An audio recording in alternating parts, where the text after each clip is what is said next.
Hello everybody. Well, there's not a lot of fresh snow to track animals, so today we are going to be tracking trees. I'm here with my good friend Michael Wojcik, who's wrote this wonderful field guide to trees of the Northeast called Bark. We're going to be walking around this beautiful area, the Trustees Chapel Brook Reservation, and we're going to be just kind of tracking trees a little bit. So what's the first step in tracking trees in the winter?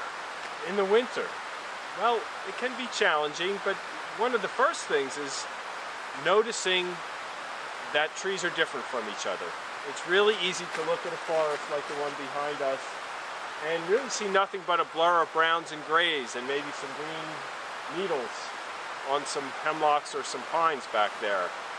So the first step is really noticing things are different, and that really takes stopping and looking in the first place.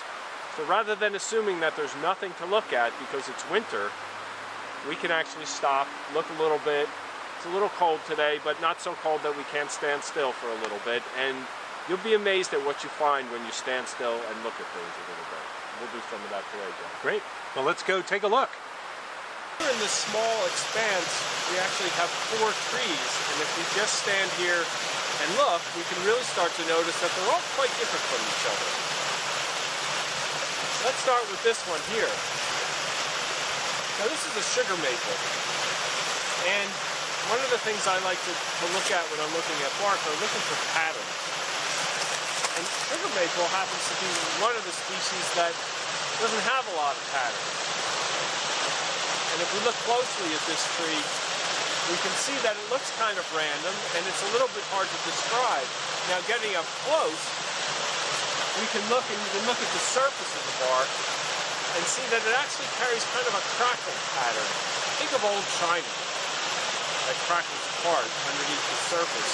And when we look closely, we can actually see that pattern on this sugar maple, and that's one of the things that helps me to look at them and determine that it's a sugar maple.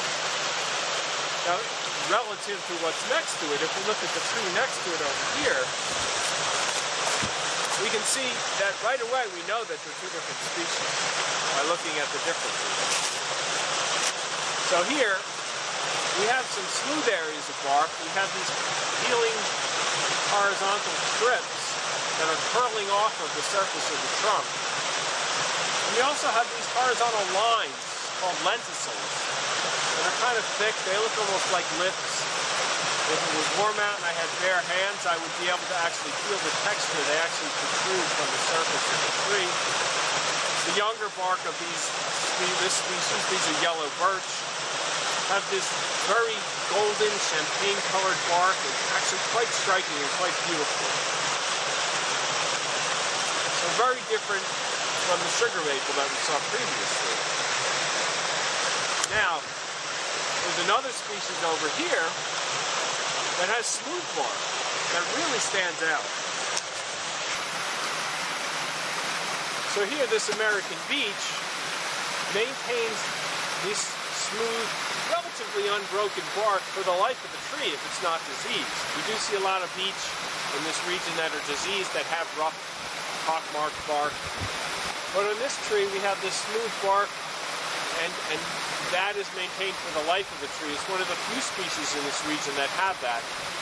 So especially when you see a big tree like this, you can think American beech when you see this smooth bark.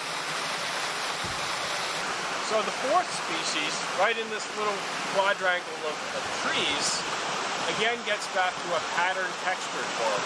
Let's go take a look.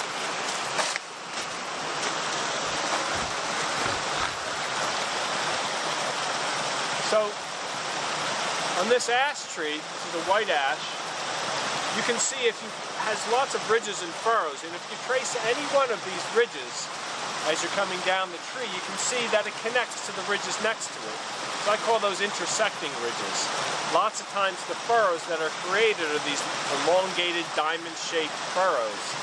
They're a little less prominent on a tree that's older, but that's a very distinct pattern, and it repeats itself up and down the trunk on this older specimen, much in contrast to the beech that we saw earlier with its smooth bark.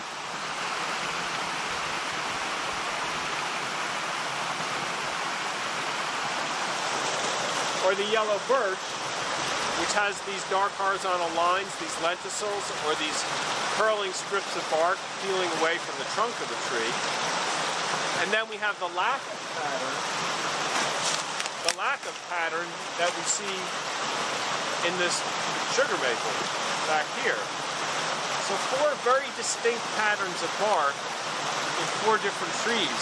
Now to start with, it can be challenging to right away know what species it is.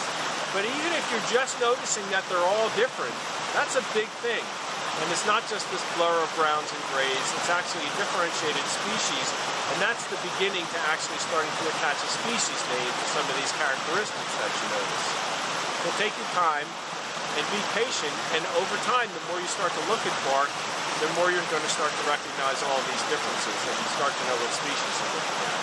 And then you can do that any season, even in the winter, as well as the spring, summer, and fall.